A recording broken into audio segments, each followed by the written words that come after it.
Karankabneen madirte nadura daddeemuu guddifte rakkinattiin booniin bareedde atis booddeetti waa hin beekne. Harka fuunee akkam jirtan hordoftoota sagantaa keenya salaaminni keenya kan sagantaadha. Bakkuma jirtanitti qilleensarraan isin haa ga'u jenna.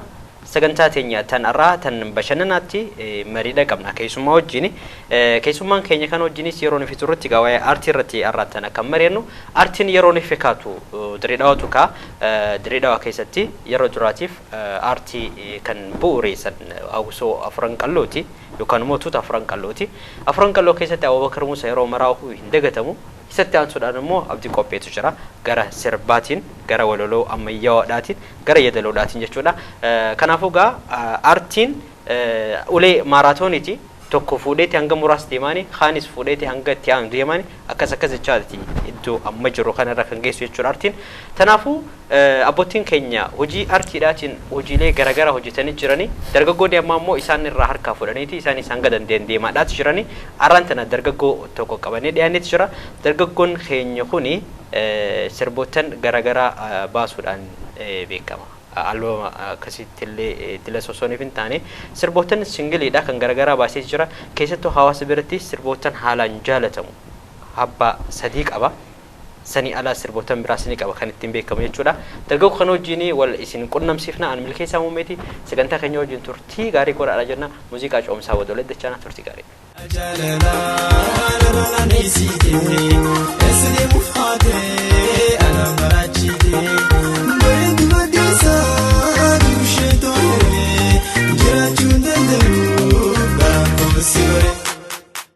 Dhaggeeffattoota keenya akkasumas daawwattoota keenyaas deebineeti jirra.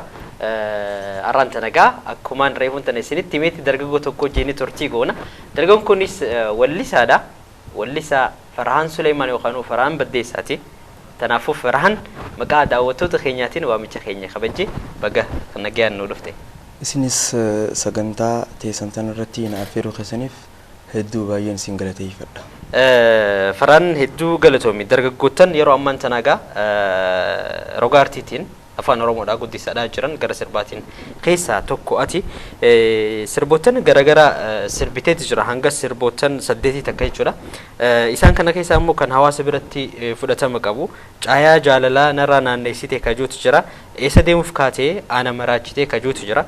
Kan biraammoo shaggooyyee yaaboonaa Oromoo kajuu sirbitee jirta. Lelmee qaran qabne immoo baay'inaan kan jaalatamte oh my god isa akkasumatti mee sirba akka jalqabde? Ani sirba yeroo jalqabu barataadhaan ture. Magaalaa Baddeessarraa kutaa 10 fi 11 cirootiin baradhe. Yeroo kana nama na gargaaru hedduu hin jiru ture gargaarsan qabu ture. Ifiin gargaaruuf jecha gama gumii farra HIV AIDSidha. Galeetiniin achitti waan takka aartii irratti hojjechaa ture. Duraanuu fedhinna aartii kanumaan qabu wajjumaan hin dhaladhe jechuun danda'a. Taalentiin qabu tanaan gara gumii farrachaa ibsan seenee meeshaa muuziqaa kana babbarachuudhaan walaloo barreessuudhaan sirbootan namaa wallisuudhaan isteejii irra deemee wallise yaa'u ifiin barsiisaa ture. Haala saniin karaa aartii qaama guutuudhaan seenuu danda'e. Sirbootan namaatiin wallisaa ture yeroo san sirbootan kiyya osoo jiru sirbootan namaatiin achi madraka irratti achi bahaa ture. Sirba Alii Mahammad Birraatiin akkasumas sirba Adam Haarun sirba Qadiir Sa'ifaa isaan kana wallisaatiin gara aartiidhaa achi makamuu danda'e yeroo jalqabaatiif. Mee sirbii yeroo jalqabaatiif dura sirbite sirbeen yookatiin yaadata sirba dura jechuun kan waltajjii irratti hin baate. Ni yaadadha. Keenya ture. Alii Mahammad Birraati. Sirba nindeema biyya feeteen dhaqaa gaara feeteen bahaa laga feeteen ceehaa deebi'ee harkuudha ija kee bareeda si wajjin dabarsuuf jiru xiyya hundaa. Si wajjin dabarsuuf jiru kiyya hundaa. Alii Birraa kanaanin yeroo duraas jechuudha. ture. Mee gara ijoollummaa keetii adeemnu mee haalli ijoollummaa keetii baddeessatti kan dhalatte haala akkamiin baddeessatti guddatte haala akkamiin ijoollummaa kee dabarsite? Ani kaniin dhaladhe magaalaa Mi'eessoo aanaa Mi'eessoo Ciroo achi godina Harargee lixaa keessa achittiin dhaladhe achittiin xiqqoof bare san booda karaa baddeessaatiin galee karaa baddeessaa maatiin na galchanii achittiin barumsa kutaa takkarraa hanga kutaa 9 achi dabarse. Walumaa galattuu baddeessattiin guddadhee jechuun hin danda'u. Kanaafuu Farahaan Baddeessaa jaaniiti sanumarraa sirbootaan maqaa kanaan siyaamani. Mee Farahaan gara sirbootaan ati weeddisteetti adeemnuti. Caayaa jaalalaa narraan naanneessitee eessatti deemuuf kaataa ana maraachitee haram kutteeti akkana jette. Jechuun hoggaa sirba baaftu kaayyoo takkarra dhaabbattee baafta beektaa.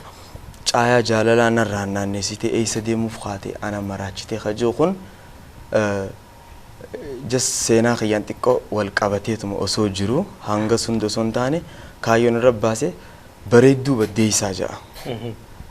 Just bareedduu Oromiyaa jechuus dandeenya, bareedduu addunyaa, bareedduu Afrikaas jechuu kanuma dandeenya. Bareedduu baddeessaa wanniin irra jechuun magaalattii tana beeksisaaf oloo kaasuu kiyya. Magaalaa baddeessaadha. Jaalala biyyaa agarsiisuudhaaf.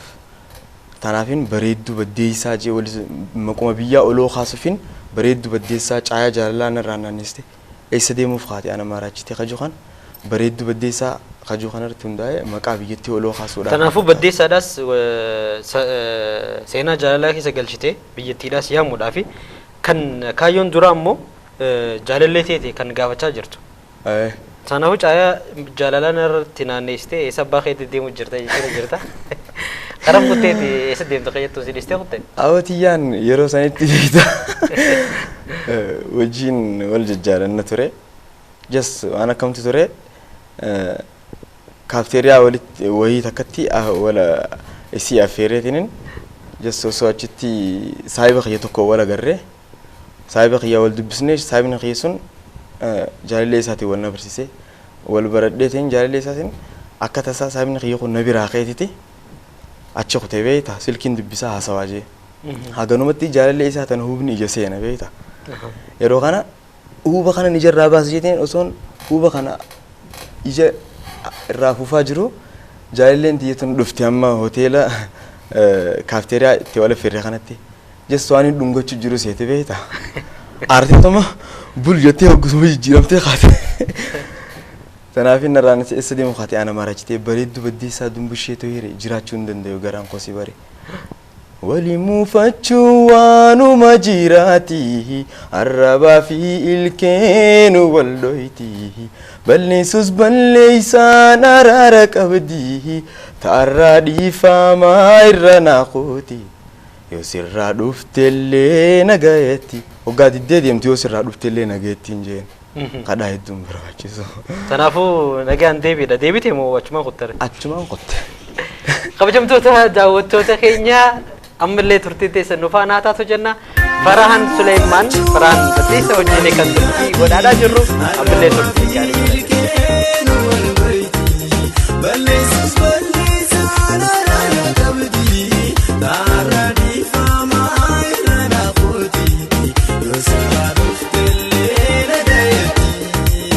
Kabajamtoota daawwattoota keenya as deebineeti jira. Farahaan Suleymaan wajjin kan mari'achaa jiru caayaa jaalalaa narraan naanneessite eessa deemuuf kaatee ana maraachitee jechaadhaati ture. Kanaafuu akkaataa ittiin jaalala isaa gorsifatee nutti himaati ture. Meeqa Faraan amman tan ammoo gara shaggooyyee adeemnu. Yaaboonaa Oromoo dhagee siif gorsaa waa sirrallee beekuu xiqqoon siif ibsaa jettee jirta. Maali wanni gorsitu kun? Gorsa aadaati. Aadaadha. Aadaan tun immoo kiraateriyaa isii keessaa biyya aadaa afaan waa sadeen kanarra dhaabbattiimi. Fakkeenyaaf aadaa hoggaa fudhannu Yaaboonaa Oromoo dhagahisiin gorsa waa sirrallee beekuu xiqqoon siif ibsa. Aadaa fi guddisuun tan si boonsitu abbaan falmu malee waa hin guddattu. Yommuun jiru uffata aadaa Oromoo kana akka hin balleeffamnetti jechuudha. Takka takkaan tuqa.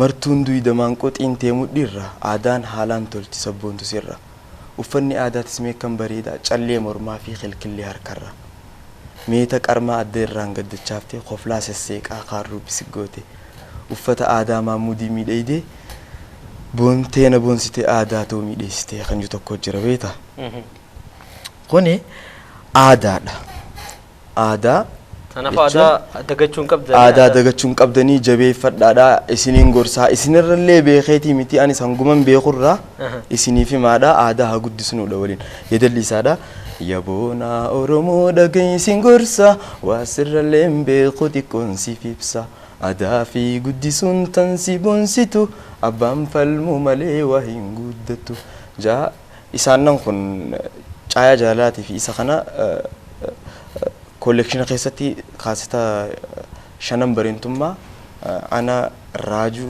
aklilu hamdi samiro taane baafne turre mana muuziqaa awaashtu maxxanse yeroo sanitti bara 2002 keessa akkasitti bahee VCD daanis daleene turre yaa VCD sun ila amma magaalarra ooluu hin dandeenye akka kana ta'ee manni muuziqaa imijjooyineef natti fakkaata haala saniin just qarra turre aadaa bifa kanaanii kaniin kaayyoon irra jedhee dubbachuu danda'a. Tanaafuu aadaan dagatamuun qabdu yeroo maraahu faashinoota garaagaraa hordoftus aadaa ta'ee moo dagachuun qabdu waan jiru dhaamsi kan dhaamte yeroo ammaan sanatti garuu bar dargaggoonni aadaa dhiisanii gara faashinaa deemaa jiranii akkasii miti aadaa faashin uffata. Just fashion ani hordofa fashion akkanatti hordofu just an percentii 80 aadaati yaafanitin percentii 20 fashion hordofa maalifi aartii akka aartiin booda hin hafneef kan jiru fashion an hordofu just aadaa balleessuudhaan miti fakkeenyaaf uffata aadaa uffadhee fashion gubbaa irraan uffadhee takkiin style keepidha tabiraa gubbaraan uffadhee aadaa bocoloo son taane just aadaa gizeen uffadhu gubbarraa kaasee hanga kophee xumuratti aadaatti guuttadheetiin dalaga gizeen faashina hordofus just kilipii ammayyaa tokko fakkeenyaaf lilmee qaran qabne irratti mucaa tokko Khadir Ahmad Janini dizaayinara kiyya inni suni uffata kiyya isaa dizaayina naa godha kan kilipiitti dalage qabduraati leesaan naa hojjechaa jira just ammayyeessuudhaaf sirba ammayyaadha akka addunyaa wajjin deemnuu fi fashion hordofna malee aadaa balleessuuf miti jas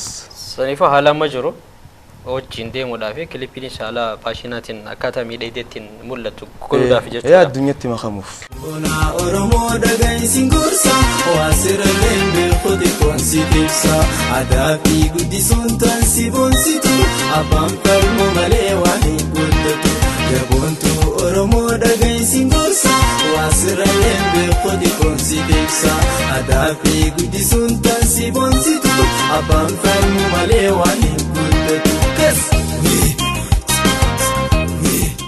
Mee bara 2001tti shanan bareentumaa jettanii kan baastanii jechuudha albama tokko jechuudha albamni sun akkamti hawaasa bira gahee bal'ina albamni sun hawaasa bira gahee jira kaasettaan bahee ture yeroo sanitti memooriin hin jirtu MP3 jira CD'n shaklaa MP3 kana jira kaasenni bahullee akkasitti hindemne MP3 irratti sirbootan kiyya achirratti keessaa dhelanii baasanii MP3 dhaan manneen muuziqaa dhaabaa waliif daddabarsanii just gabaarratti yeroo qoodee gabaar galiirratti ani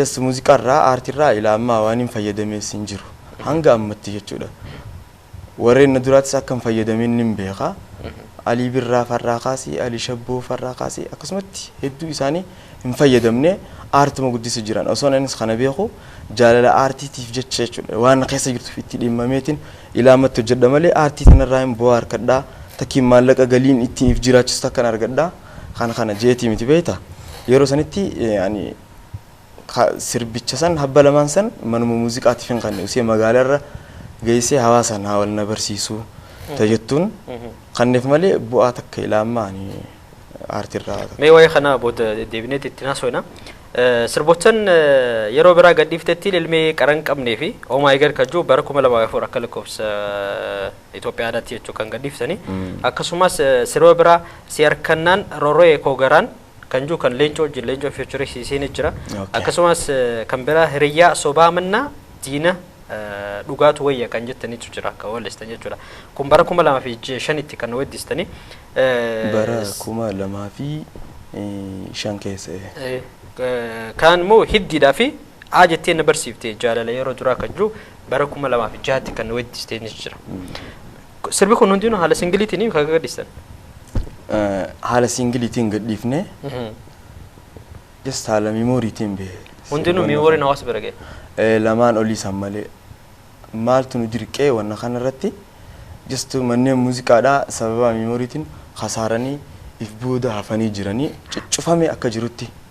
Nutis risponsaroota nu gargaaran hin jiranii rakkannee cinqannee just maal godhuu dandeenye akkanumatti gumaata goone bakka hawaasa Oromoo bira haa ga'uu aartiin tun bakkatti maaliif caljetti malli nuti uummanne karaa isaan bira itti gahuu uummanne just bakka karaa hawaasa bira itti gahuu danda'u YouTube irras keenye internet karaa garaa garaatiin keenye akka hawaasa bira gahuu danda'u maaliif tatteenya bilaash dalagurra bilaash taa'urra bilaash dalaguu wayyaa hajaamsanirraa haala saniin bahuu danda'a. Tanaaf fadhinaa qabdan ibsuudhaa fi hawaasaaf immoo wanta qabuusa qaban waan jiruun hojjechuu qofa. Akkas. Maalini jiraachaa jirta ree hangama hojii maalirra bobbaatee jirta? Okay, ani aartiirraa fayyadamee hin beeku wanni hin jiraachaa jiruun just hojii dhuunfaa takka takkas numan dalagaa amma soggaa as deebinu namni aartii dalagu tokko fakkeenyaaf naggaadeen taa lafaa ka'ee yoo jee hin taatuuf anammaan tana aartii tana keessaa beetiin naggaadee waan hin daldalaa yoon jee waan na deebisu tokko jira waan kana hin beeku jechuun waan mirga naan galtu bas aartii keessaa bahee jiraachuun fudhu bakka aartuma keessa jireenyuma aartii keessa hin jiraachuu fudhu yes wanni hin jiraadhuun qabeenya haadha abbaa kiyyarraa kan hin dhaalee kadhaalmaa hin argadhe ni jira galii achirraa argadhuun yaa akka taatetti nu jiraanna. Waa hojjechaa jechuudha. Numa taati daddaaisaatuma gaara jala na baas jee nuu miti. Dubbiin akkas. Mee gara sirba lilmee qaran qabnee adeemnu. Hawaasa hojii sirba kanaan isaa akka gaarii si wal barsiise. Mur hawaasaan kan waliin na baase sirba kana. Sirbi kun seenaa ta'e tajaajila ijoolleen dhufeenya ni qaba. Haalaan. Lilmeen qaran qabnee doomtuudha. Akkami doomtuun tun nama keessa guutirta. Ma'aanaan isii hiikaan isii akkam seete lilmee qaran qabnee na dirte. Waggaa jaamu. Wanni qaran qabu nama ni dira. Ta qara qabdu sanitu irra nama miidha. Lilmeen qaran qabne tun ma'aanaan isii maalii siif ibsuun barbaada. Kilippii kiyyarratti lilmee qaran qabnee na dirte waggaan jiru intalti na wajjin daleeyde ijaan na waraanti jechuun na xaqqastii akka jaamu tokkotti hafna gooti limmeen qaran qabne ija. Limmee qaran qabne na dirte na dura deddeemuu guddifte lakkiina timboonin bareedde atis booddeettee waa hin beeyne hoggaansi laalu bareeda keeti bulana gurtaa meenya keeti nandaa dargeessin barjaalalaati hubadhu booda gafuu sitaati ooyaa garaa koo dandahi miraafoo ooyaa garaa koo. Ijji waraansa qararra nama waraantii waan jedhamu tokko jira beeyta kaysaafuu ija jaalala limmeen qaran qabne ija limmee qaran qabne na dirtee na dura deddeemu guddifte ija jaalalaatii fi akkaataa jaalalaatiin jaalala keessa na galchite haala jedhamsanii hiikkaan ma'aanaan sidha. Waa'ee ijaa kanarratti Qamar Yusuf walleelee garaagaraa qaba. Ija qofaan jechuudha. Ijumaan naanaasa'uu tanarraa dhiisi tanaan nagalaafatee lubbuu toora raase. Kanaafuu sirba ijaa kanaan dubbiin ijaatu namtuudha. Dubbiin ijaatu namtuudha. Ijji tun directly eenyu wajjin wal qunnamtii onni wajjin miti. Onni wajjin wal qunnamtii ajaa'iba laal wanni dubbachuu barbaade sirratti nama tokko achi taa'u jiru tokko akkasin agarre yoo barbaadde dhokachuu osoo hin taane bakkuma biraan laalta beeta. Inni sun sin argu yoo ijaan laalte gin ijjitu wal harkistii beeta. Kanaafuu waraansisi hamaadha. giraafitii qabdi ijji tun si galee gama jaalalaatiinis moor akkasi. Tanaafuu taraata akka jiramnaan ilamuun isa kazaami waa'ee xiyyaa. Iyyaa na dirte akkasi Eruun tamadooyte xiyya dawaan harka kee jira wayi yoo jiru tofeete jaa. Wanni ijaa tun hedduu rakkoodha. Yeroo baay'ee dubartiin ijaanii na jirte yookaan ijaan naasooyte jaalala qabsite waan jeeni jira. Dubartiin immoo ijaan naasooyti jaalala qabsite ijaan dhageenye mee akka dubbii ta'a. Dubbiin tuni maal seete waan tokko jira. Jaalalti ilma dhiiraa ijaani seenti. Tanaafi itti alalaas yeroo hedduu artistoonni ijaarratti. Shamarran immoo gurraan seenti waan jedhamu tokko jira beektaa. Gurraani seenti. Jes maaltu jira? Wallee hedduurratti amma yaadadhu. Haasoo itti baay'isanii. Maarreen dhagee kana jettee wallisti. Seenaa kee dhagee maarrete jettee wallistu jira. Keenaan jettee kasee. Gurraan waan seentuuf si galee ijaan hin seentu shamarran jaalalti ni beekan isaanu. Gurraan seenti sani tanaafi ijarratti. Kanaafuu garaagarummaa ijji ta dhiiraati jechuudha. Ijji ta dhiiraati gurri ka shamarraniiti. Kanaafuu dhiira ijumaan wap godhan. Ijumaan tanaaf ijaan woo godhan. Kilippicha Naasirtuu naa dalagee yeroo sanitti hedduu rakkadheetiin dalagi'an. Maaliifin taa'aa osoo jeetiniin just hoggaan ani aruuza kanan daddalagaa biyya keessa deddeemee akkuma Ali Birraan alaa deddeemee dalagutti adaree biyyooniin dhaqaa akkasuma karaa Adaamaa Finfinnee karaa hedduu hanga Baabbilee achi dabaree deddeemee Oromiyaa tana keessa nin hojjedha Dirreedawaa tana keessa yeroo takka nin dhufa. Galiin achirraa argadhuuniin kilippii kanaan dhaqqaba just maallaqa kana hin balleessu aartii dhattiin jira. Eefaan aartii tanaaf jecha waa meeqa hojii tiyya daldala dhabee taa jiraadhe mirgattiin galfadheetti deemuu qaba jetiin galiin xiqqoo hoggaan argadhe karaa aartiitiin hin fiiga karaa kilippiitiin dalagu karaa audiyootiin dalaguutti hin fiiga beeyta. Just Naasir naa dalagee akka teettuu fixadheetiin jira ani kilippicha namni arge irrina faayinaansii irrina maallaqaatirraayin akkasitti dalagee malee haalaanin ammayyeessee akka ajaa'iba dalaga turean. Dirqama yoo maallaqa hin qabaanne akkuma taatetti dhabarra bokoka wayyaan jennesi akkasumatti dhabarra bokoka wayya jennee itti tarkaanfannee beelarra bokoka wayyaa akkuma jedhamu sanitti dubbiin akkasii. Osuma si beesuu naa hidhattee suuta faana dho'isan nagalaafattee eegaa kunoomii kamna gootaa akkaani sobnes laalteen nagartaa. Osuma si beesuu naa hidhattee suuta faana dho'isan.